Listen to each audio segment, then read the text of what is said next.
Welcome to Help, I Have Kids. I'm your host, Pam Marshall, a mom of 5 and a pediatric occupational therapist with over 35 years experience. This podcast is designed to equip you with practical tools, insights from experts, and real-life stories. Because at the end of the day, you are the head of your child's care team. Each week, you'll hear from pediatric experts and fellow moms like you that will help build your confidence. They'll offer clarity and empower you to make informed decisions that work for your whole family.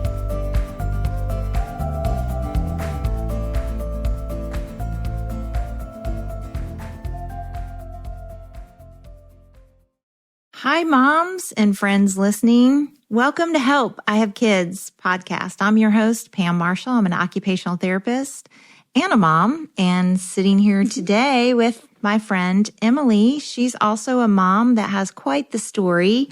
She has a daughter named Caroline, and she's going to tell us a little bit about her life with Caroline, how Caroline came into this world, and then what she's done with kind of her mom experience, how she's channeled that into something really good. You're going to hear about it.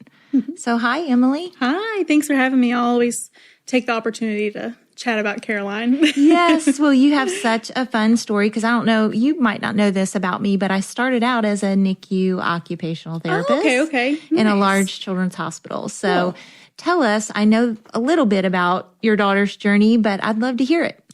So Caroline has kept us on our toes, literally since day one. I was headed up to Michigan. That's where I'm originally from. My sister's throwing me a baby shower, and I was only 26 weeks and totally fine to travel, all the things. And You had no idea what was about to happen. no idea. And we got up there, and I was feeling kind of sick over the next couple nights. And then Saturday morning, the day of my baby shower, my sister was like, all right, we're not playing this business anymore. We're going to go to the hospital. And she takes me to triage, and my blood pressure was just insane. No. Had the onset preeclampsia. And essentially the doctors came in and they were like, you're not leaving until you have this baby. And I was like, What do you mean? I don't live here. And I was like, leaving the hospital? What do you mean? And they were like, yeah, sorry. So her due date was February 24th.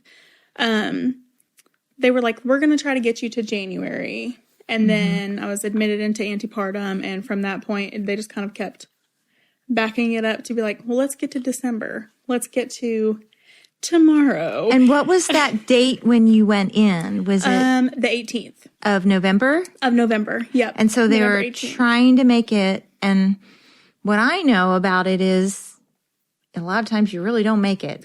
Definitely If you're not. lucky, if you make it 2 weeks. Yes. Yeah. So Yeah. their goal was like, they're like, hey, every time there's a shift change with a nurse, like that's the longer she's able to stay in there. And I was like, okay.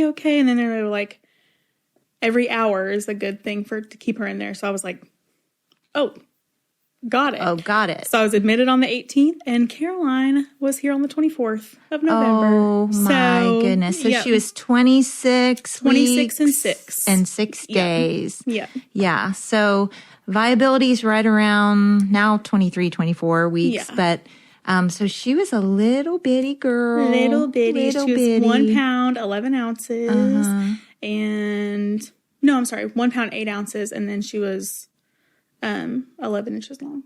So, Wow. I bet you were just so shocked, first of all, and the emotions that come with that being out of town my and gosh. not having your doctor there. I mean, so many things. Like, how do you, and you can't just transfer a 26-week-old. Right. You had to camp out there and stay there. Yeah, we got to hang out. So she was born in Ann Arbor, which is a level 3. And she got to stay there for a month. And she kind of was not doing super great. So on Christmas Eve, of course, keeping us eventful as always. Christmas Eve, she was life flighted to Detroit Children's. Okay. And so she got to ride in the little panda good old expensive Panda helicopter ride over to Detroit. And then she stayed there for another 6.5 months. So we were in the NICU for 7.5 months total, 217 days. Wow. In another state. In another state. Yeah. Moms, I don't know if you have a story like that, but wow, that's got to be challenging. Yeah. I actually met a friend who, she is from Michigan, but she was in Florida on vacation, and she had her baby there.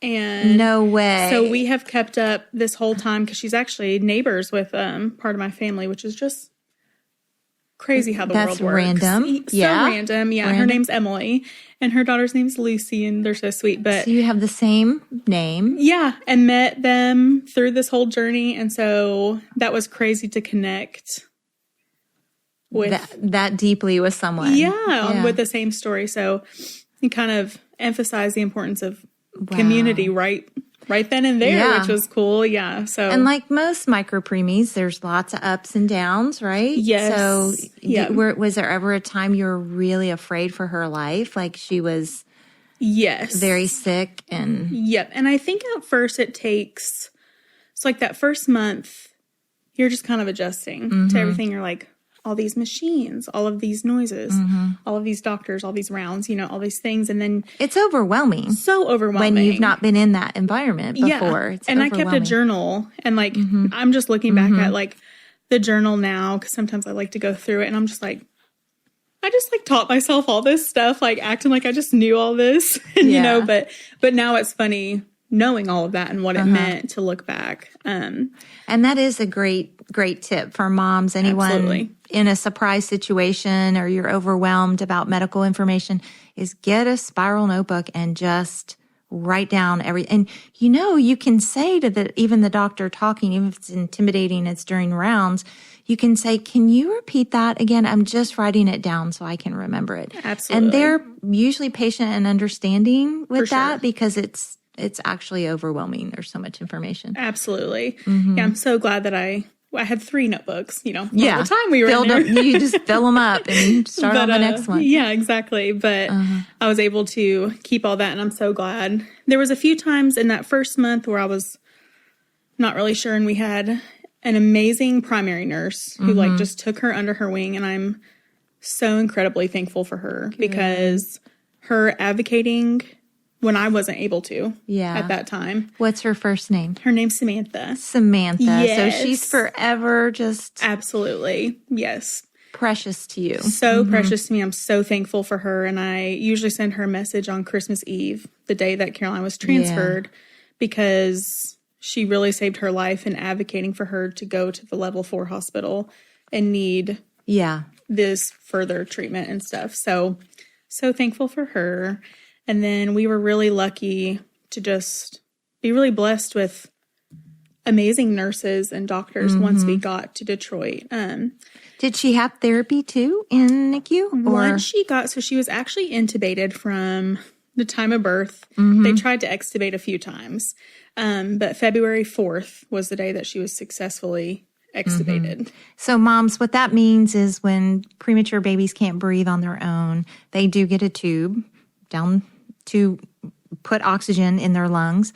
And so that tube, when you're intubated, that means the tube is in, and extubated is the tube comes out. Yes. And they breathe on their own. Yep. So. They get to do more fun things. You get to hold them with a little bit less scared feelings. And, when they're intubated, it feels weird having all that tape and everything on there. You get to see their cute little face a little bit more, and it's a big deal. So she ended up getting therapy, but that wasn't until about a month before we actually left the NICU when all of the therapies started. And PT and OT would just kind of let her come in. And I remember her playing with like a little O-ball on the floor, and I got her a little tummy time mat to kind of check out some good things. But since she, from like the beginning of her NICU journey, I kept like black and white contrast photos around her thing, a little music, and just... things to not be overstimulating, but to just keep her a little bit. Keep her going. Did she have music in her bed? Yes. Yeah. So I put she had a little rabbit, and I kept it in her memory box. And it had like you could do a heartbeat or little music. Sweet. And so they didn't have it in the NICU. They didn't have it like a pillow speaker. No. Yeah. I went ahead and ordered one. The spoiling started quickly, but put it in there and hopefully she enjoyed it. So what was one thing in the NICU that was a surprise to you? Like, everything. Absolutely everything. Like, I'm sure there were positive things, like you said, the nurse, the primary nurse, but absolutely. Were there other positive things that were like a surprise or? I think that a lot of care teams are really surprised at how active parents want to be sometimes and how involved parents want to be. So like you were talking about, ask those questions and stuff. Sometimes I think it takes them back a second because I think most of the time we've learned to kind of like go with the flow, and then you'll get like a mom like me, and I'm like, what does that mean?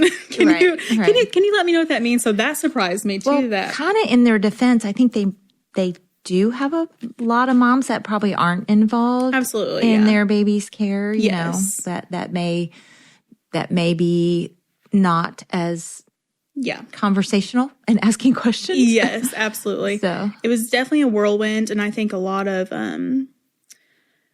a trauma from the NICU of course came from Caroline's situation. Yeah, but actually a lot of the stuff that went on around us was really hard. Hearing like other baby stories, even just from of course I chat away with everybody. It's like meeting other moms or hearing about their stories, but kids across from us are in our little block of things. So there's really hard things when you're in a level 4 nursery. Yeah. You see the worst of the worst. Absolutely. You see kids being born without limbs or born with some really hard diagnoses and very difficult things. And that one was a tough one. So that was definitely a surprise on the negative aspect. But another positive thing, I always just come back to my nurses and doctors and how, especially being in another state, just the community they gave me and the support they gave me, and just I will never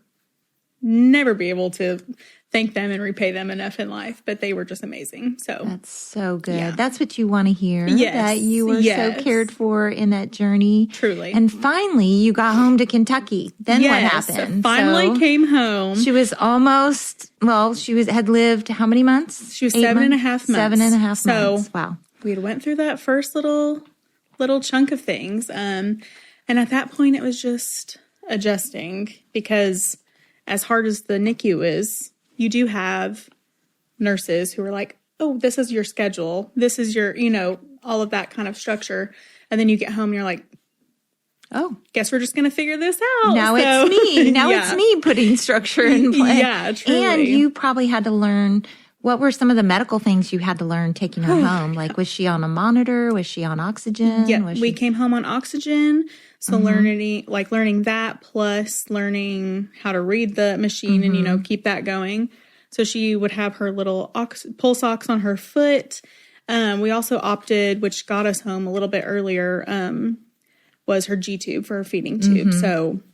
So was she partial G-tube, partial eating, or was she all G-tube at that point? All G-tube, yeah. We were trying to do bottles and stuff, and she was just kind of like, nah. She would like nibble at a little bit and then wasn't really interested. So she was having trouble feeding, and she had a lot of the acid reflux and slow digestion. So just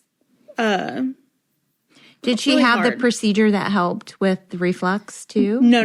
She didn't have so in the NICU, we actually only had the G-tube surgery, which is crazy to be there so long. Unfortunately, her preemie lungs were the biggest problem, but to be there so long, I felt really lucky, like, which sounds so funny, but you really do. I felt a little unscathed, like, okay, we can take this, That is shocking that she did that well. Yeah. I said she just wanted time to hang out with everybody and like, get out of the state for a little bit. But she was gearing up to be the princess that she is now. 100%. So fast forward. Let's talk about Caroline now. How old is she now? So she's 4. She just turned 4 in November. And she is a 4-year-old. For sure. Through and through. She's still little bitty. Still little bitty. She's 26 pounds, but she's so tall. So, of course, we're like, she wants all these clothes, and we're laughing because, like, she's so skinny but so tall. So we're going through that, like, very typical challenge, which I love to have. What's something that makes you smile about her that just makes you grin ear to ear? Oh, my gosh, so much. Literally so much. She is absolutely hilarious. She will imitate anything, and she is so outspoken and loves to have her own, she has her own personality. And I am so thankful for that. I am never worried about her. She's like a little sassy pants, little 100%. Got her. I'm not worried about her advocating for herself or anything like that, which is really awesome. That's great. She likes her sleep. She just started school in August. Oh, that's a big step. Yes. Did your heart just rip out of your chest? Oh my gosh. Her to school? I was not okay. My mom took off the day of her school to be able to just sit with me because I was like, I don't know if I'm going to make it. But you just go all day, every day, just like you two doing your therapy routines and all this stuff. And then you're like, I have 5 hours to myself. Right. She's just gone. Like, what do I do? What do I do? And you have this feeling, moms, I think you can relate to this. You think no one can do it like you do. Like, your mom brain says, no, I need to be the one to do X, Y, Z. But actually, your child is a gift to the world. And those teachers and people with her need the gift of her. Yes. Like that, we have to flip our thinking because they need her. Yeah. Like, it's not about whether we can do it better. It's not about that. Yeah. It's about we need to share our little gift with the world, with other people. Yes. And her school has made me very thankful and happy to share her. They've been so amazing. So, and once you flip that thinking, it's so much easier, and you find joy in letting her go to school. Yes. And you get so thankful that she loves going to school so much. She'll be like, my teachers, like she loves them so much, and that makes you feel so much better. It's like a big relief. What's her favorite color? Pink. Always, all the way. Of course. Yeah. She's pink all the way. She's getting into purple now, switching it up on us, getting a little crazy. A little purple, sneaking it in there. But pink. Did you do anything for her for like upcoming Valentine's? Oh, yes. She always gets, we actually got all the, she gets a basket for every holiday. I can't help but spoil her.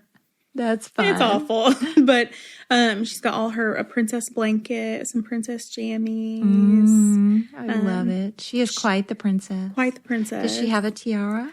All of the tiaras. We went to Disney for our birthdays in November, and she did Bippity Boppity Boutique. Oh, I was telling Meredith, I was like, I bawled the whole entire time. I'm sure you did. Watching her do everything and getting to experience it.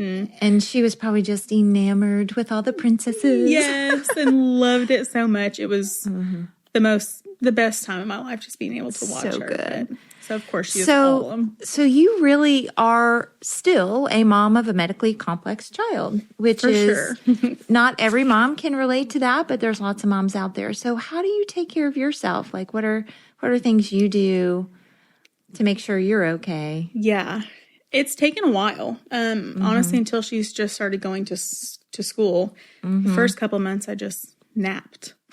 While she was gone. I'm sure you were just catching up on the exhaustion of it all.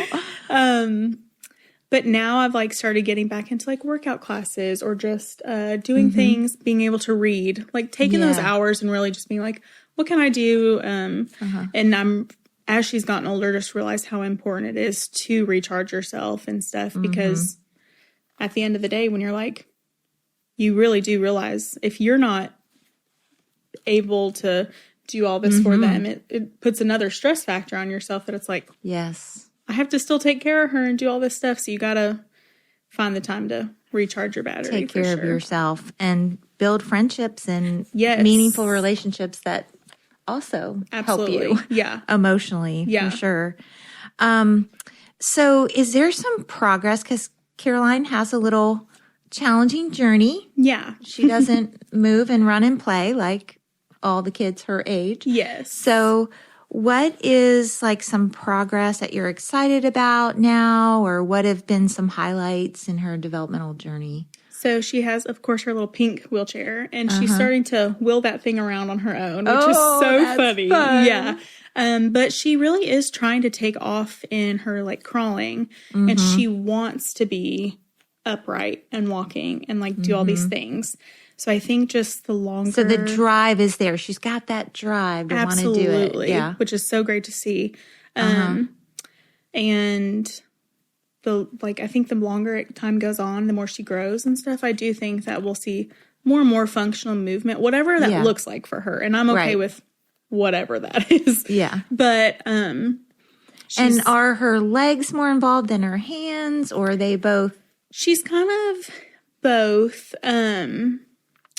With her cerebral palsy, she's very high tone. So she's done baclofen and Botox, and we're actually having an evaluation at Cincinnati in March to discuss SDR, just to kind of see what will help in that. But definitely her legs like to get a little tightened up on us, and then her arms we're really working on building up the strength. But she does like to. She's finally getting up on all fours to crawl and like put in that.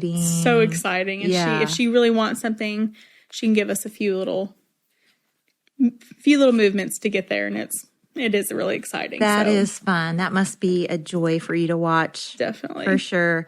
So you're also a fierce advocate, not just for your own family, but for others. Can you tell us a little bit about your advocacy journey and what you've done with that? Yeah. So we started at Caroline's Corner, which is a big part in that journey.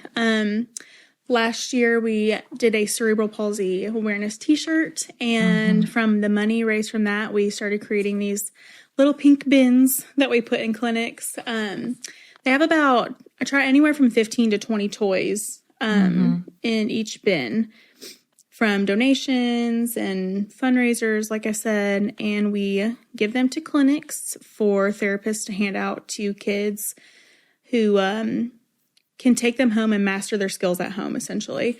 We definitely realized therapy cannot end when you leave the clinic, right. Especially it's kids like so Caroline. Much about what happens at home. Absolutely. Yeah.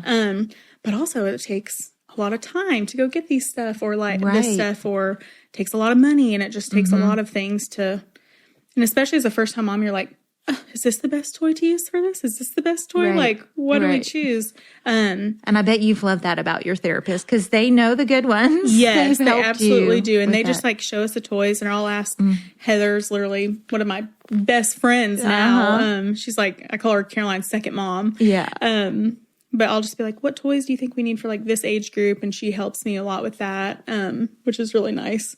But so, yeah, we fill up these bins and take them to clinics, and they get to hand them out. That's so amazing. So there are a lot of children who maybe their families don't have the resources to buy new toys as they're developing or as they're working on a skill in therapy. And to have, I know as a therapist myself, to have a resource like that somewhere where I can go let a child's family pick out a toy, that's really, really amazing. Definitely. And such a neat thing for you to do. And finding the time in between you caring for Caroline, all the things you're doing to keep that up, and it's really impressive. Thank you. The way you've done that. She definitely gets to help with me. Help nowadays. She likes to open up the packages. Like if we get a little Amazon package, she's like, let's open it together. And now she helps me load up the bins and all that kind of stuff. Oh, so. I can see her wanting to do that. I can see. Oh, yeah. In the future, maybe she's going to have a trailer on that little wheelchair. No, seriously. Pulling her little bins around. Yeah. So now I'm like, well, and now they're handpicked by Caroline herself. So that's right. Extra special. Handpicked. I can see it. So, what encouragement, moms need a lot of encouragement. So what encouragement might you offer to moms who do have a lot of challenges with their child and they are going through some really hard things. Maybe they just got a diagnosis, or maybe, they're just feeling alone because it's hard. Very lonely feeling. No matter, even with a big support system, it's hard not to feel alone. Yes. Hard not to feel those punches in the gut a lot of times. Absolutely. I think the biggest one that I'm learning right now myself, and something I'm really trying to remind myself, is that you can allow grief and joy to coexist. And it's not easy, but I'm really, really trying to force that in my head when I feel sad or feel guilty for enjoying something, or vice versa, whatever that looks like. It's okay to feel them both. Right. It's okay to have both, and that you don't have to be sad all the time. You don't have to be happy all the time. They're both there. Yeah. But also realizing that doctors, therapists, they're all experts and also amazing, but you're also an expert on your kid. Right. You have that mom gut. You recognize their patterns, a change of breath, especially a medical mom. We learn these little things where you're like, why are you about to gag? Like why'd you just do that? You can see the changes before anyone else can. Exactly. Yeah. So definitely just allow yourself to know that and trust your gut and be confident in yourself that you do know your kid and what's going on. And doctors do not mind the questions. Don't feel like you're being annoying. I'm always that mom where I'm like, and I'm so sorry, I have another question, but they don't mind at all. I'm sure they would rather you ask than be passive. And just not confident, especially it's a big decision making choices for your child. So they don't mind the questions and it's okay. That's really good. I love that. You said that joy and sadness can coexist. Yeah. That's really great, because even as Caroline or your child, moms listening, go through stages in life, there's things that she won't be able to do. Yep. And just mourning that Absolutely.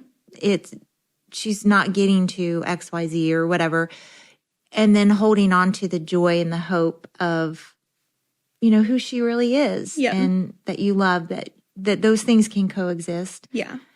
Together. Yeah. Absolutely. That's good to remember. I think grief has been the biggest, and you always think of grief as you've lost someone, or you've lost, it's this big, absence of something. But it can also just be, I'm grieving this part of her childhood that looks very different than what we all thought it was going to be. I'm grieving that I'm at this park and she can't climb up those stairs and go down that slide and giggle like these other little girls can. Exactly. Running around.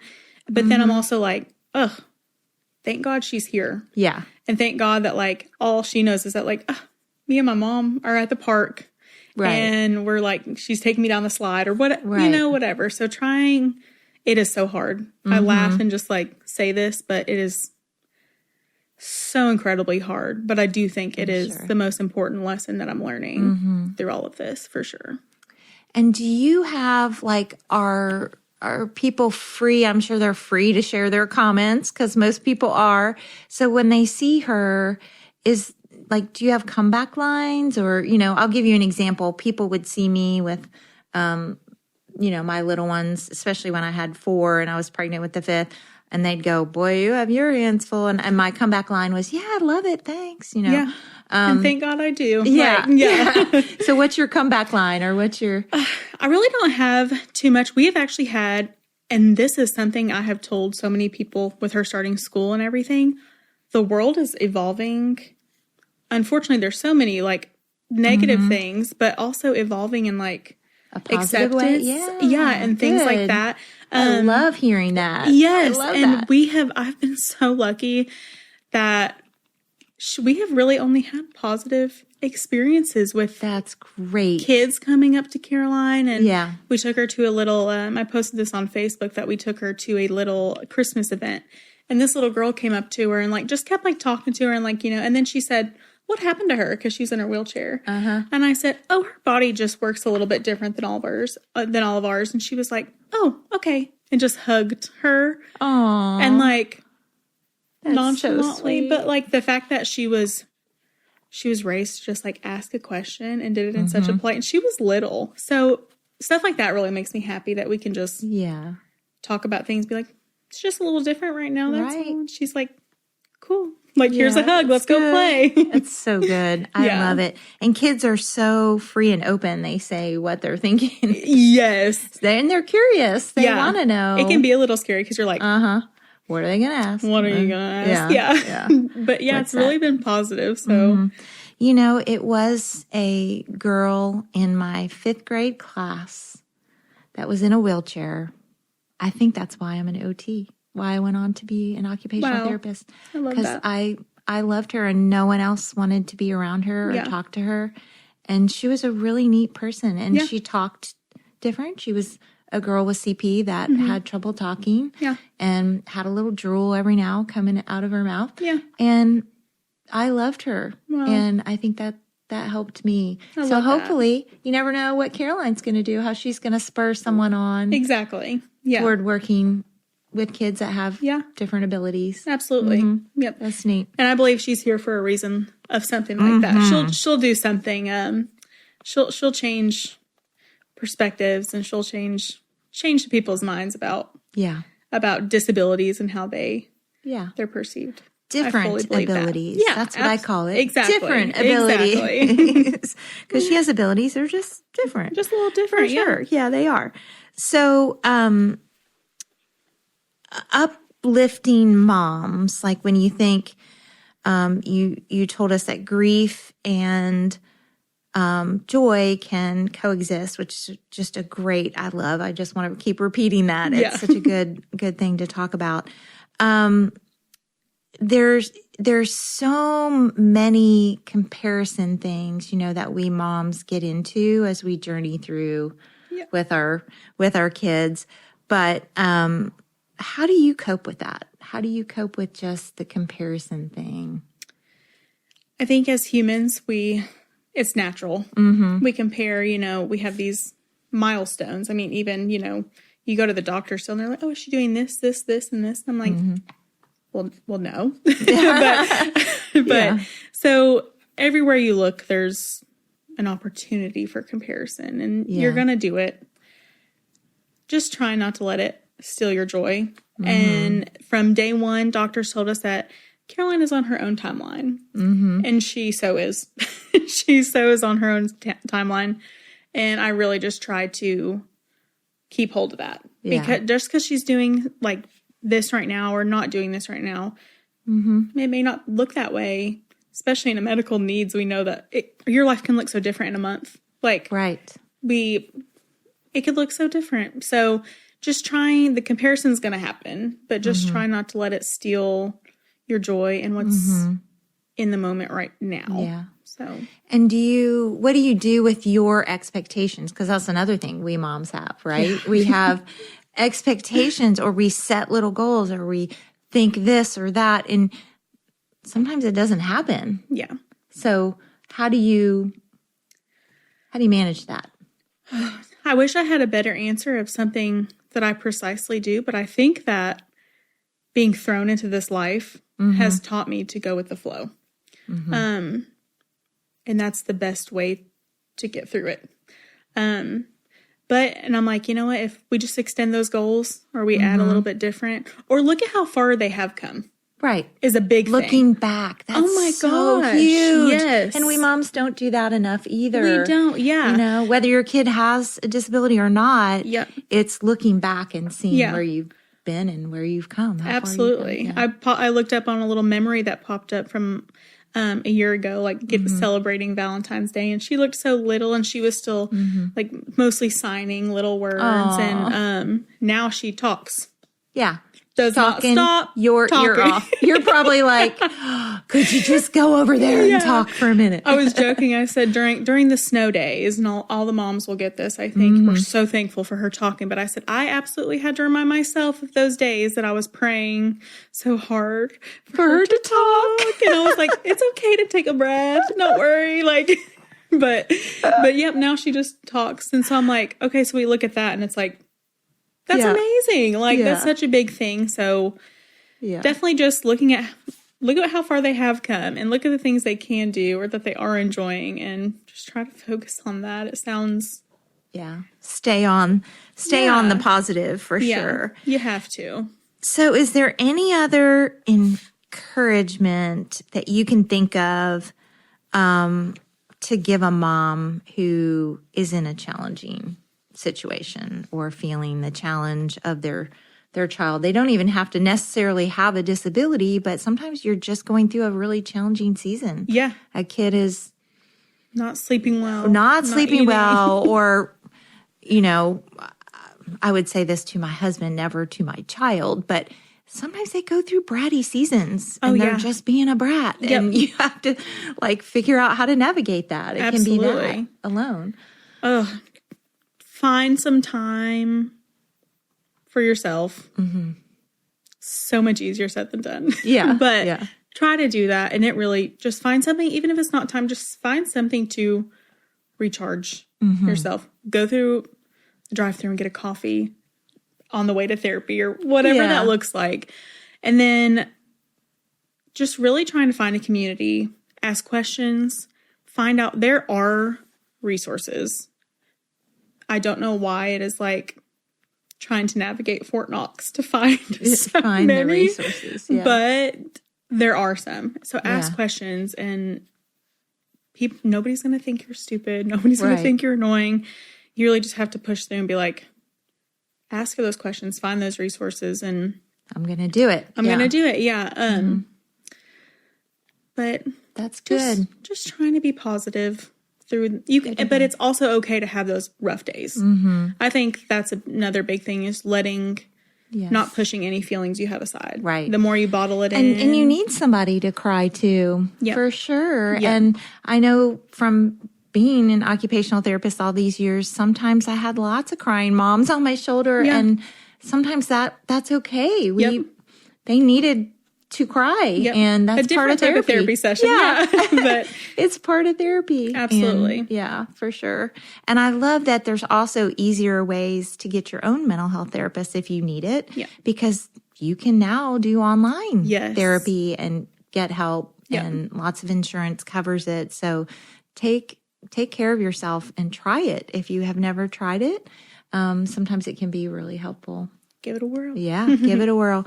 Well, you've been so encouraging today, but I want to repeat, how can, if the mom's listening, think about Caroline's Corner and think, I want to help. I'm on Amazon all the time. I want to send you some packages for that, or I want to send some toys. Yeah. How does one get involved and help with that? Where can they go? How can they help? For sure. We do have a Facebook page and also an Amazon wish list of all the different types of goodies on there. So is it just called Caroline's Corner Facebook? Yes. So you Caroline's can go. Corner. It's a little picture of her sitting on a pink bin. We try to keep all the bins pink, of course. Fun. So, and if you see them in any of your clinics, you can ask about them there, or I try to refill some and everything as well. So, and they're in therapy clinics from Shelbyville all the way to I'll try to get them Richmond, anywhere. We're in all the Marshall locations, and then a few APT clinics. So they're in 8 locations right now. I'm actually dropping one off after this, another one in Lexington. And then getting one in Cynthiana, and one is going to Ohio in a couple weeks. So I love that. That's so good. So so moms, next time you're shopping on Amazon, find Caroline's Corner on Facebook, pick out some of those toys and have them shipped. Yeah. Yep. They come straight to us. And me and Caroline sit in our living room and pack the bin. That's really fun. And so other kids can enjoy toys too. It's been so great hearing your story and getting to know you. You're just remarkable. Thank you so much. And you ought to be proud of yourself for what a mom you are. Thanks. And look at what you've done.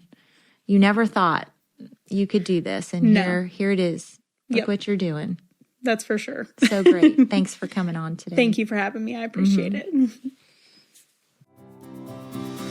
Thanks so much for listening to Help, I Have Kids.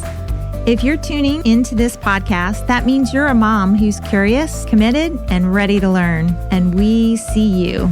We'd love for you to join our Help, I Have Kids Facebook community, where moms just like you are connecting, asking questions, and encouraging each other every day. It's a space for real conversations, expert insight, and support from moms who get it, because we're all in this together. And if you know a mom who's feeling unsure or maybe overwhelmed, or just needs to be reminded that she can do it, she can advocate for her child with confidence, share this episode with her. We're building a village here, and we're glad you're a part of it.